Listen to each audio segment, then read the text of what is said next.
Hello friends, आज की कहानी है जलते सपने। एक दहेज न देने के कारण औरत के साथ क्या होता है, आइए सुनते हैं इस कहानी में। गांव के एक छोटे से परिवार में सीमा नाम की लड़की ब्याही गई थी।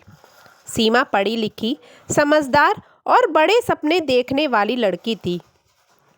उसने हमेशा सोचा था कि शादी के बाद उसका जीवन और सुंदर बनेगा, लेकिन उसे क्या पता था कि उसके सपनों को दहेज की लालच की आग में झोंक दिया जाएगा। सीमा के ससुराल वाले शुरू से ही दहेज को लेकर परेशान करने लगे। सास और ससुर अपने बेटे रवि के साथ सीमा पर तरह तरह के ताने कसते। तेरे घर वालों ने गाड़ी क्यों नहीं दी?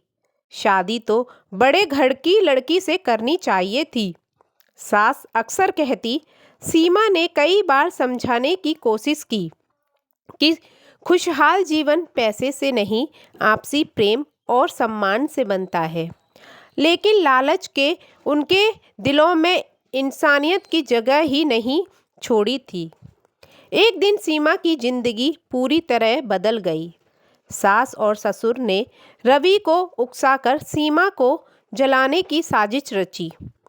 उसके मन में सिर्फ यह लालच था कि अगर सीमा को ख़त्म कर दिया जाए तो वे अपने बेटे की दूसरी शादी करवा सकते हैं और अधिक दहेज ले सकते हैं। उस रात जब सीमा सो रही थी, उन्होंने उस पर केरोसिन डालकर आग लगा दी। सीमा की चीखें सुनकर पड़ोसी दौड़े। वे सीमा को किसी तरह अस्पताल ले गए, लेकिन वह गंभीर रूप से जल चुकी थी।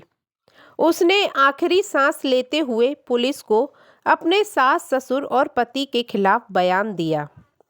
इस घटना ने पूरे गांव को झकझोर कर रख दिया। लोग सोचने लगे कि आखिर किस समाज में वे जी रहे थे, जहां एक बहू की जान केवल पैसे के लिए ली जा सकती है। इस घटना के बाद गांव की महिलाओं ने एकजुट होकर दहेज विरोधी अभियान चलाया। उन्होंने कसम खाई कि न तो वे दहेज लेंगी और न देंगी।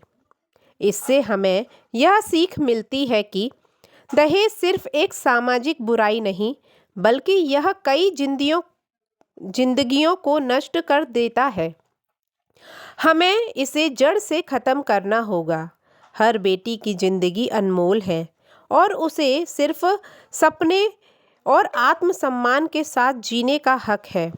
दहेज की आग में झुलसने वाले किसी और सीमा की कहानी न बने, इसके लिए हमें एकजुट होकर इस बुराई के खिलाफ खड़ा होना पड़ेगा।